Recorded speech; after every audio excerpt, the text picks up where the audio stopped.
안녕하십니까. 바로 보는 TV 옴부즈맨 박가영입니다. 지난주 연합뉴스TV에서는 북한의 단거리 발사체 발사 관련 각국의 반응과 고양 창릉동, 부천 대장동에 수도권 3기 신도시가 추가로 조성된다는 소식 등 국내 뉴스를 신속히 전해드렸는데요. 오늘 연합뉴스TV를 말한다 시간에서는 9시 뉴스, 정오 뉴스, 1시 뉴스, 뉴스메이커를 중심으로 김창숙 시청자 평가원이 모니터한 내용을 전해드리겠습니다.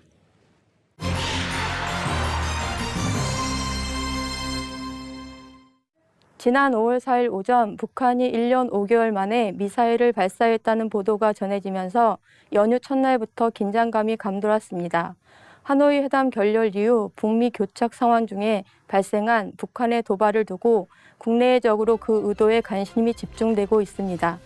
5월 4일 뉴스 1, 2에서는 북한이 오전 9시쯤 단거리 발사체를 발사했다고 합동참모본부가 밝혔다고 전했습니다. 북한은 9시 6분부터 20여 분간 강원도 원산 호도반도 일대에서 동해 방향으로 단거리 발사체를 여러 발 발사했는데 발사체는 동해상까지 약 70km에서 200km까지 비행을 한 것으로 알려졌다고 전했습니다. 합참은 앞서 북한이 쏜 기종을 단거리 미사일로 발표했으나 40여 분 만에 단거리 발사체로 수정했다고 전했습니다. 현재 유엔 안보리 대북제재 결의는 북한이 탄도미사일 기술을 이용한 모든 활동을 중단해야 한다는 내용을 담고 있는데 하노이 회담 결렬 이후 북미 교착 상황 중에 북한이 단거리 발사체 발사를 강행하면서 그 의도에 관심이 증폭되는 분위기라고 전했습니다. 저강도 도발을 통해 미국과 한국 정부의 비핵화 협상에서의 양보를 촉구하는 메시지라는 일각의 분석도 전했습니다. 뉴스 13에서는 청와대가 신중한 태도를 유지하고 있지만 청와대 내부는 긴박하게 움직이는 모습이라고 전했습니다. 고민정 대변인은 정의용 국가안보실장과 정경두 국방부 장관, 서훈 국정원장, 김육은 국가안보실 1차장이 모여 긴급회의를 열고 현 상황을 모니터링하고 있으며 미국 측과도 긴밀히 정보 공유를 하고 있다고 말했습니다. 또한 강경화 외교부 장관과 폼페이오 미국 국무장관, 이도훈 한반도 본부장과 비건 대북특별대표가 각각 전화통화한 소식을 전하며 한미 외교 라인 각급이 소통을 통해 북측에 대한 대응 방안을 마련하고 한미 공조를 더욱 굳건히 하겠다는 뜻으로 풀이된다고 설명했습니다. 다음 날 북한이 화력 타격 훈련을 진행했다고 밝힌 가운데 5일 뉴스 공구에서는 트럼프 대통령이 김정은은 나와의 약속을 깨고 싶어 하지 않는다. 합의는 이루어질 것이라고 밝혔으며 현지 시간으로 4일 오전 트위터에 어떤 일이든 일어날 수 있지만 김정은은 북한의 경제 잠재력을 알고 있고 이를 방해하거나 중단할 일을 하지 않을 것이라고 밝혔다고 전했습니다. 이는 북한의 발사체 발사에 대해 맞대응을 자제하면서 협상 재개를 염두에 두고 수위를 조절한 것으로 해석되며 동시에 북한이 군사적 도발 수위를 높일 가능성을 견제하겠다는 포석도 깔린 것으로 풀이된다고 전했습니다. 이어 뉴스 공구에서는 전문가들의 분석도 전했습니다. 동국대 북한학과 고유환 교수는 북한이 미국과 우리 정부를 압박하는 무력 시위에 나섰지만 그 수단으로 단거리 발사체를 선택함으로써 치밀하게 계산된 저강도 도발에 나섰다고 해석했습니다. 국가전략연구원 문성묵 통일전략센터장은 북한이 자기들에게 돌아오는 불이익을 염두에 둔 그런 조치일 가능성이 있다. 추가 제재를 피하면서 불만을 표시하는 것이라고 얘기했습니다. 결국 북측이 비핵화 협상을 유리하게 끌고 가기 위해 단거리 발사체 발사를 감행했다는 것으로 북한이 도발 수위를 끌어올릴 가능성도 배제할 수 없다고 분석했습니다. 한편 뉴스 01에서는 정치권이 북한의 화력 타격 훈련을 일제히 비판하면서도 향후 해법에 대해선 엇갈린 입장을 내놓고 있다는 소식을 전했습니다. 민주당은 북미와 남북 간의 대화가 중단된 가운데 군사 조치가 발생했다는 점에서 유감을 표하면서도 북한을 향해 대화의 장으로 나올 것을 설득했다고 전했습니다. 반면 한국당은 문재인 정권의 대북 정책과 외교 안보 정책의 전면 재검토를 촉구하며 맹공을 퍼부었으며 황교안 대표는 북한의 단거리 발사체 발사라는 군 당국의 발표에 대해 미사일이 아니라고 하지만 다 거짓말이라고 주장했다고 전했습니다. 다른 야3당도 북한의 도발적 행동이 한반도 평화 국면에 부정적인 영향을 줄 수 있다며 우려를 나타냈다고 전했습니다. 이번 북한의 단거리 발사체 발사와 관련해서 연합뉴스TV는 여러 전문가들과 인터뷰를 진행하는 등 비중 있게 다루었고 외신들의 보도 내용도 다양하게 전달하였습니다. 하지만 우리나라 청와대와 정부가 입장 표명에 소극적이었던 탓인지 미국의 반응이나 서구 외신의 보도 내용을 전달하는 뉴스들에 비해 우리 정부의 입장을 전달하는 뉴스가 상대적으로 적어서 아쉬웠습니다. 또한 북한의 의도에 초점을 맞추다 보니 향후 우리나라의 대응 방안이나 전략들에 대한 고민이나 분석이 적었던 부분도 아쉬웠습니다. 현실적이면서도 효과적인 전략들을 모색해야 하는 시점에서 정치권은 서로를 비판만 하고 있는 상황이니 언론이 실질적으로 필요한 논의들을 발전적으로 이끌어주면 좋을 것으로 생각합니다. 5월 1일 뉴스센터 1, 2에서는 건강에 좋다고 알려진 열대식물 논의를 원료로 한 제품 4개 중 1개에서 금속성 이물질이 검출됐다는 소식을 전했습니다. 식품의약품안정처가 논의 분말과 한 제품 총 88개를 수거해 검사한 결과 22개 제품이 금속성 이물질 기준을 초과한 것으로 나타나 판매 중단시키고 회수 조치했다고 전했습니다. 또한 논의 제품이 의학적 효과가 있다며 허위 과장 광고를 한 사이트 196개와 제품 65개 등도 적발했다는데 이번 조사는 국민청원 안전검사제를 통해 다수의 국민들이 추천하고 심의위원회 심의를 통해 선정된 논의 제품을 대상으로 진행했다고 설명했습니다. 같은 날 뉴스메이커에서는 식약처 조사 결과에 대해 좀 더 심층적으로 보도하였습니다. 열대과일 논의 분말을 섞은 물에 긴 자석을 넣어 돌린 후 자석에 붙은 까만 이물질을 물로 씻어낸 뒤 1시간가량 끓여 남겨진 까만 가루에서 색가루가 발견되는 검사 과정을 직접 보여주며 시청자들의 이해를 도왔습니다. 또한 건강식품으로 인기를 끌고 있는 논의가 정말로 건강에 좋은지 확인해 달라는 국민청원에 식약처가 논의 분말과 환 제품 88개를 수거해 검사했다고 이번 검사의 진행 배경도 설명했습니다. 검사 결과 금속성 이물질 기준인 킬로그램당 10mg을 초과한 제품은 모두 22개로 4개 중 1개에서 기준치를 넘긴 이물질이 나왔고 심지어 최대 160배를 넘는 색가루가 검출된 제품도 있었다고 전했습니다. 또한 일반 식품인 논의를 항암 등 질병 치료에 효능이 있다고 선전하거나 건강기능식품인 것처럼 오인하도록 광고한 온라인 사이트도 196곳이 적발됐다며 아직까지 논의가 질병 치료에 효과가 있다는 것이 입증되지 않은 만큼 구매시 주의가 필요하다는 식약처의 당부도 전했습니다. 또한 식약처가 식품 제조 기준을 강화해 모든 분말 제품을 제조할 때는 강력한 자석으로 색가루를 제거하도록 의무화하는 방안을 행정 예고했다고 전했습니다. 논의가 건강식품으로 인기를 얻으면서 많은 소비자들이 제품을 구매한 것으로 알려져 있습니다. 따라서 시청자들이 각자 구매한 제품이 이번에 문제가 된 제품에 해당되는지 확인할 수 있는 방법과 혹시 보상받을 수 있는 방법이 있는지 소개해 주었다면 유용한 정보가 됐을 것입니다. 그리고 논의에서 색가루가 검출됐다는 내용만을 보도하다 보니 시청자 입장에서 이것이 마치 새로 밝혀진 사실처럼 인식됐는데 연합뉴스TV는 작년 겨울과 올해 초에 이미 논의에서 색가루가 검출되었다는 보도를 내보낸 적이 있습니다. 따라서 논의에서 색가루가 발견된 것이 이번이 처음이 아니라는 사실을 짚어주었다면 국민의 건강을 위협하는 먹거리의 문제점을 빠른 시일 내에 적극적으로 조치하지 않은 당국의 문제점에 대해서도 시청자들이 인식하는 데 도움이 됐을 것입니다. 5월 1일 뉴스워치에서는 30년간 조현병을 앓아온 50대 남성이 자신을 돌봐준 친누나를 흉기로 무참히 살해한 사건에 대해 보도했습니다. 나체 상태의 한 남성이 여러 사람에 둘러싸여 옮겨지는 CCTV 장면은 친누나에게 흉기를 휘둘러 사망케 한 58살 A씨가 경찰에 연행되는 장면이라고 설명했습니다.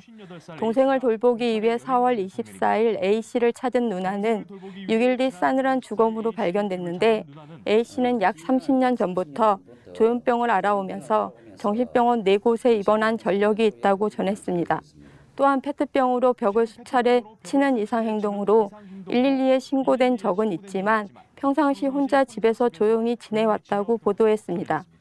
범행 동기를 캐고 있는 경찰은 A씨가 횡설수설해 수사에 애를 먹고 있으며 일단 A씨를 부산시립정신병원에 강제 입원시키고 상태가 좋아지는 대로 범행 동기 등 정확한 사건 경위를 조사할 것이라고 보도했습니다. 5월 2일 뉴스센터 1, 2에서도 조현병을 앓고 있는 40대 남성이 길거리에서 행인을 폭행해 경찰에 입건된 사건을 보도했습니다. 인천 남동경찰서는 41살 A씨를 폭행 혐의로 불구속 입건했는데 A씨는 4월 21일 인천 남동구 간석동 길거리에서 이유 없이 20대 행인 B씨의 얼굴을 한 차례 때린 혐의를 받고 있다고 전했습니다.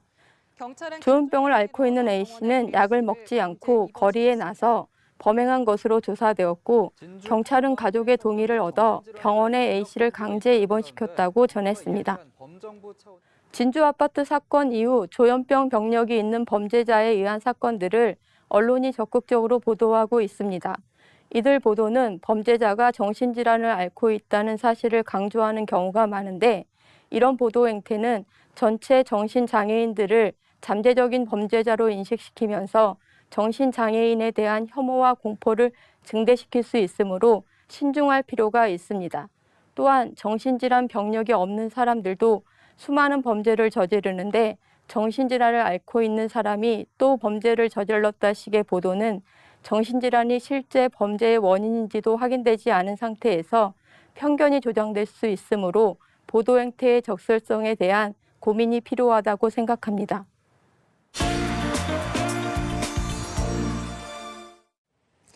이번 순서는 주말에 방영되는 제작 프로그램을 대학생의 시선으로 분석하고 평가한 내용을 들어보는 캠퍼스 TV 리포트 시간입니다. 이번 주는 이화여자대학교 커뮤니케이션 미디어학과 박지연 학생이 나와 있습니다. 안녕하세요. 안녕하세요. 네, 지난주에는 어떤 프로그램 모니터링 하셨나요? 네, 저는 지난 5일에 방영한 연합뉴스TV 스페셜을 모니터했습니다. 연합뉴스TV 스페셜은 매주 일요일 저녁 7시 20분에 방영하는 프로그램으로 이 시대 우리 사회의 현상을 독특한 시선으로 짚어내고 올바른 대안의 길을 제시하는 프로그램입니다.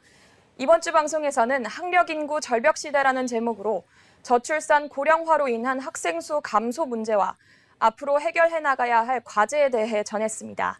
그럼 자세한 모니터 내용 지금부터 전해드리겠습니다.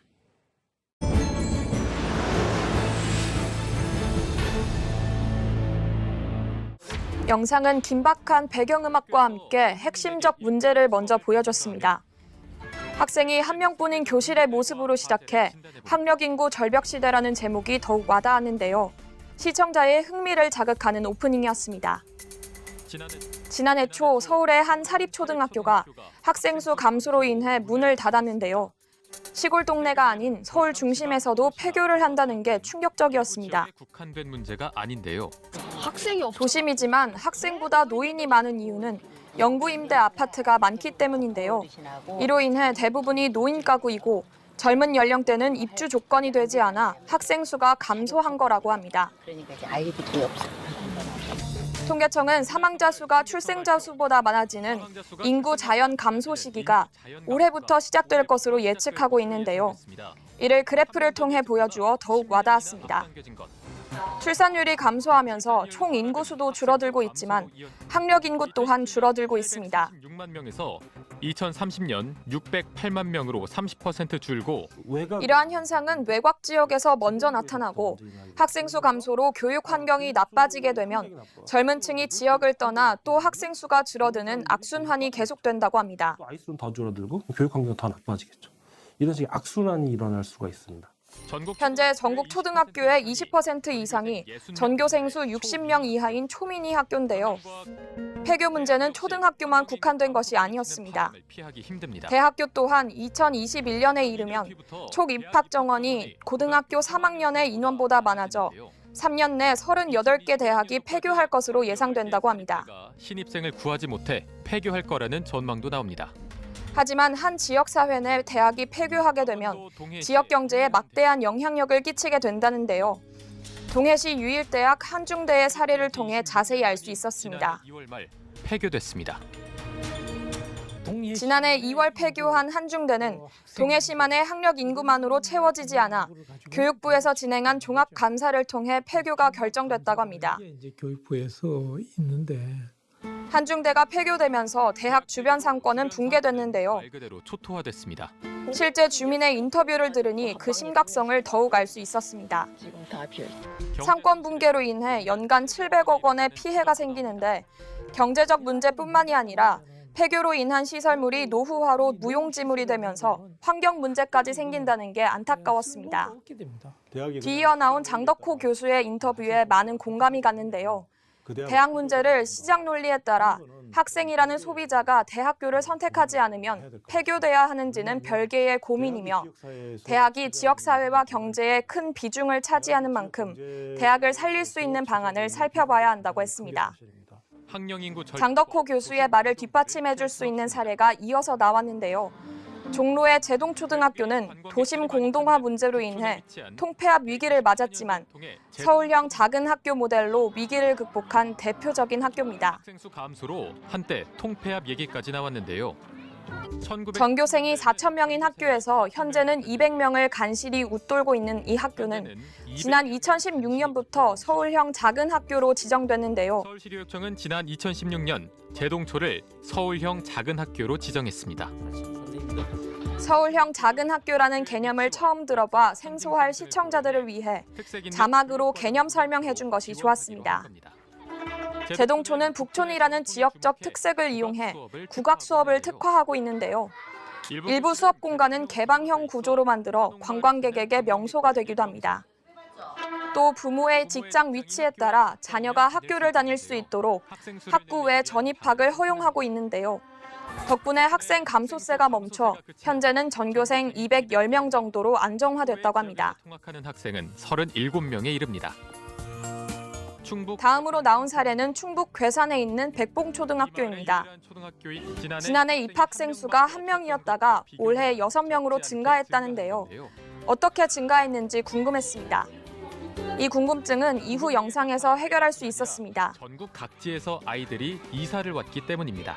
이 학교 백봉초 졸업생들이 주축이 돼 학교 살리기 대책위를 결성하면서 자녀 전학 이주민을 위한 다가구 주택을 건설했고 새 집을 무료로 임대해주고 있다는데요. 아무리 새 집을 무료로 제공한다고 해도 시골로 이사를 올까 싶었지만 입주 모집 한 달 만에 6가구 모두 입주 완료를 했다고 합니다. 신청 완료됐어요. 저는 다 무상으로 다 들어가기 때문에 그런 부분에서도 만족도가 큽니다. 시골의 작은 학교지만 이런 장점들을 입주민의 인터뷰를 통해 들으니 더욱 신뢰가 갔습니다. 학력 인구 절벽 시대가 온 것은 틀림없는 사실입니다. 이 위기를 교육 개혁의 기회로 삼아야 더욱 미래지향적인 발전이 이루어질 수 있다고 생각하는데요.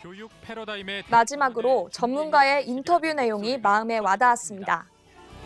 이제는 이제 이 개별화된 학습, 맞춤형 수업, 그죠? 학생 한 명 한 명을 놓치지 않겠다는 어떤 정부 당국의 전략과 방침이 구현될 수 있는 그런 어떤 여건적 기반은 마련되었다라고 볼 수 있겠습니다. 교수법, 교육 체계, 교육 프로그램 이런 것들을 다 개발할 수 있는 데까지도 노력을 같이 경주를 해야죠.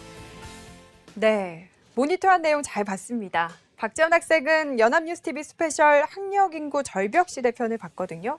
특히 어떤 점이 인상이 깊었나요? 네, 저는 북촌에 위치한 제동초등학교의 모습이 기억에 남는데요. 지역의 특성을 살려 교육의 새로운 패러다임을 제시한 것이 인상적이었습니다.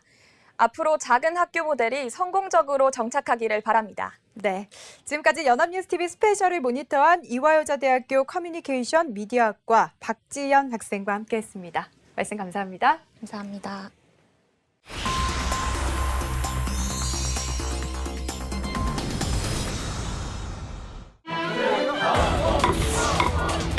가결되었음을 선포합니다.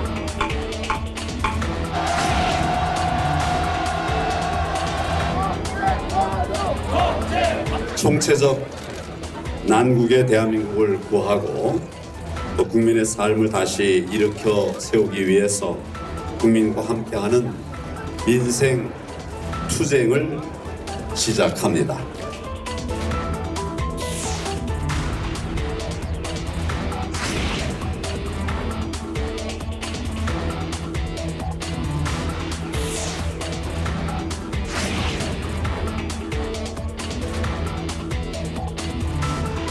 헌법 수호를 지은 국회를 제가 어떻게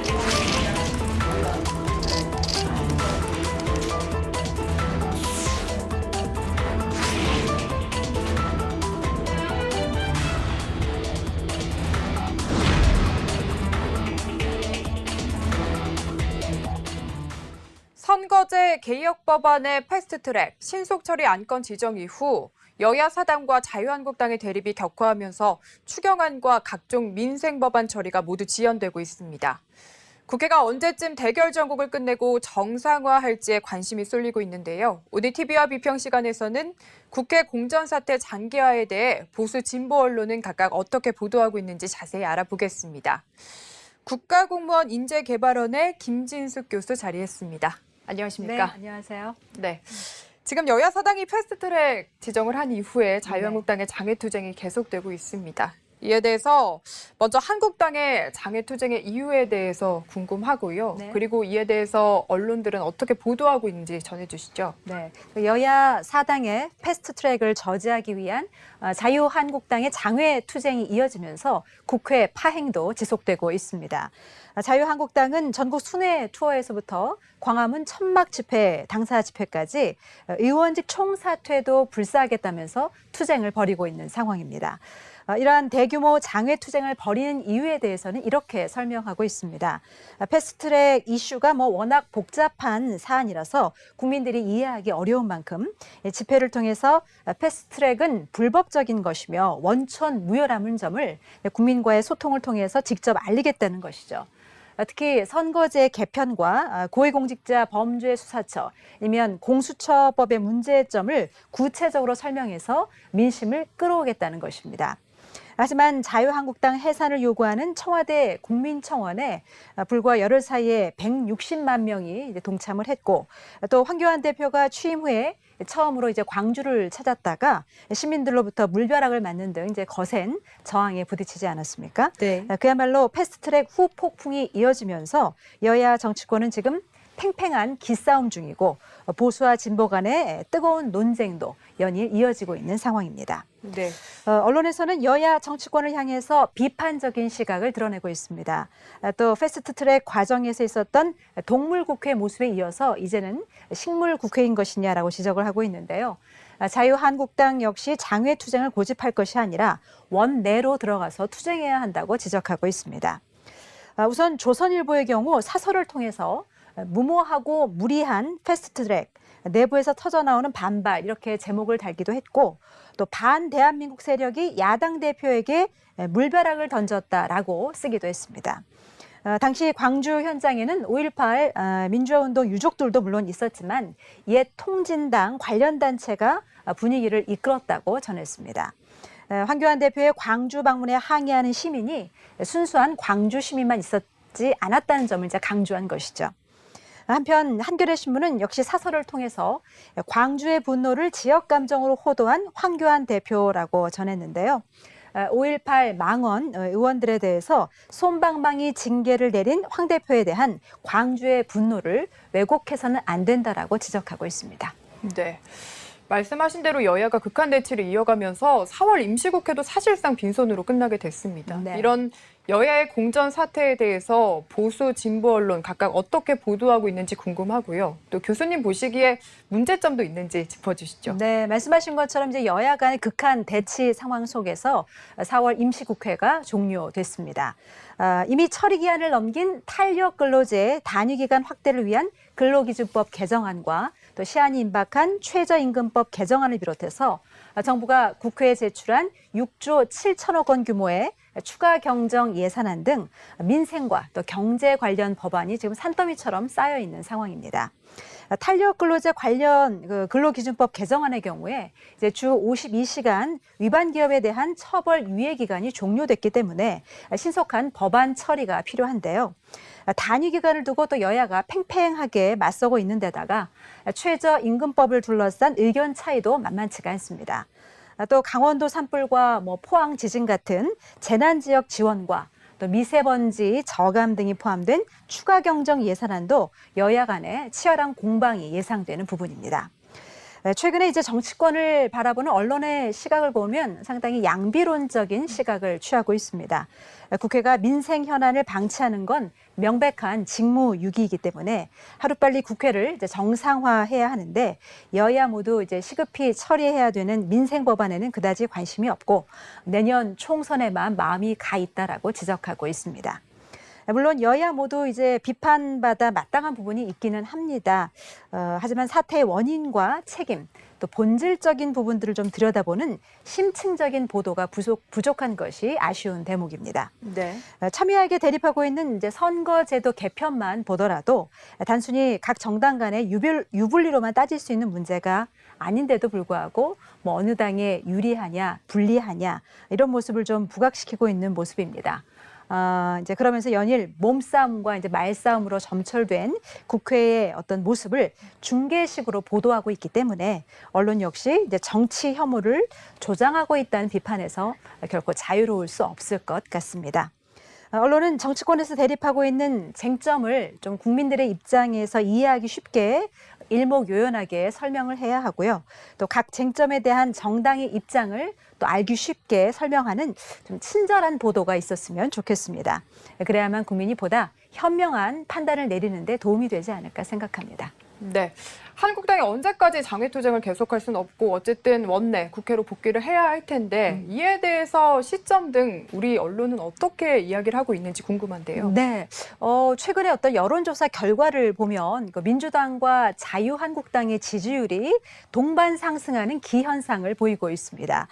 이전에는 이제 민주당의 지지율이 오르면 한국당의 지지율이 떨어지고 또 반대로 한국당의 지지율이 오르면 민주당 지지율이 떨어지는 그런 것이 이제 일반적이었는데 패스트 트랙을 이제 계기로 해서 보수와 진보 각각의 지지층이 결집하면서 나타난 현상으로 해석이 됩니다.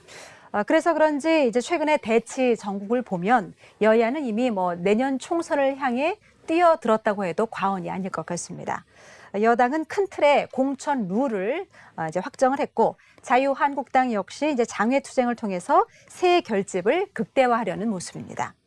언론은 자유한국당이 이제 장외투쟁을 그만두고 패스트트랙 협상에 나서야 하며 청와대와 여권도 자유한국당이 국회에 이제 복귀할 수 있는 여건을 조성해야 한다라고 지적하고 있습니다.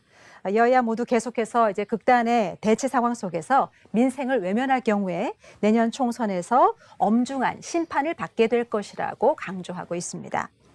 관심을 끄는 대목은 의원 정수 확대와 관련된 부분인데요. 선거법 개정안의 원만한 처리를 위해서는 결국 여야 4당과 자유한국당의 합의가 필요한데 이 과정에서 의원 정수 확대를 이제 함께 논의해야 한다는 것이죠. 한국일보는 전국 경색이 장기화될수록 답답한 쪽은 민주당이지만 한국당 역시 장외투쟁을 지속할 명분과 동력이 이제 부족하기 때문에 민주당 원내대표 경선을 계기로 해서 한국당이 복귀하기를 바란다고 밝혔습니다. 국민일보는 적대적인 공생관계를 확인한 민주당과 한국당이라고 이렇게 분석을 했는데요. 한국당의 장외투쟁은 지지층을 결집시키는 효과는 있을지 모르겠지만 외연 확장에는 마이너스라면서 캐스팅 보트를 쥔 중도층의 호응을 이끌어내려면 빠른 시일 안에 국회로 복귀해야 한다는 점을 강조했습니다. 네. 말씀하신 대로 정말 하루빨리 국회가 정상화돼야 될 것 같은데 이 과정에서 우리 언론은 어떤 역할을 해야 된다고 보십니까? 네, 가장 기본적인 얘기겠지만 국민의 알 권리를 충족시키는 것이 언론의 가장 기본적인 역할입니다. 국민이 주권을 제대로 행사하기 위해서는 올바른 선택을 해야 되는데요. 언론이 먼저 정확한 정보를 보다 좀 공정하게 전해야 하지 않을까 생각합니다. 국회의 폭력적인 행태나 말싸움은 자세히 또 묘사하고 부각시키면서 또 쟁점이 될 만한 어떤 개정안이나 예산안에 대해서는 제대로 된 정보나 검증을 제공하지 못한다면 언론도 일부 국회 파행에 책임이 있다고 볼 수 있겠습니다. 국회의원이 국회에서 논의를 하고 또 서로 거기서 다른 의견을 제시하고 또 그런 과정에서 대화와 타협을 이끌어내는 것이 결국 의회 민주주의입니다. 내년 총선을 앞두고 지금 정치권은 보수와 진보 간의 어떤 그 극단으로 치닫는 양극화 현상이 굉장히 심화되고 있는데요. 이러한 분위기 속에서 좀 상호 존중, 또 자제, 또 견제와 균형이라는 민주주의의 어떤 규범을 좀 상기시킬 수 있는 언론의 쓴소리가 필요하지 않을까 생각해 봅니다. 네, 지금까지 국가공무원 인재개발원의 김진숙 교수와 함께했습니다. 오늘 말씀 감사합니다. 네, 고맙습니다. 옴부즈맨 제작진은 시청자 여러분의 다양하고 소중한 의견을 기다립니다. 방송을 보고 느낀 소감을 연합뉴스TV 홈페이지 시청자 게시판이나 SNS로 보내주시기 바랍니다. 저희는 다음 주에 다시 찾아뵙겠습니다. 시청자 여러분 고맙습니다.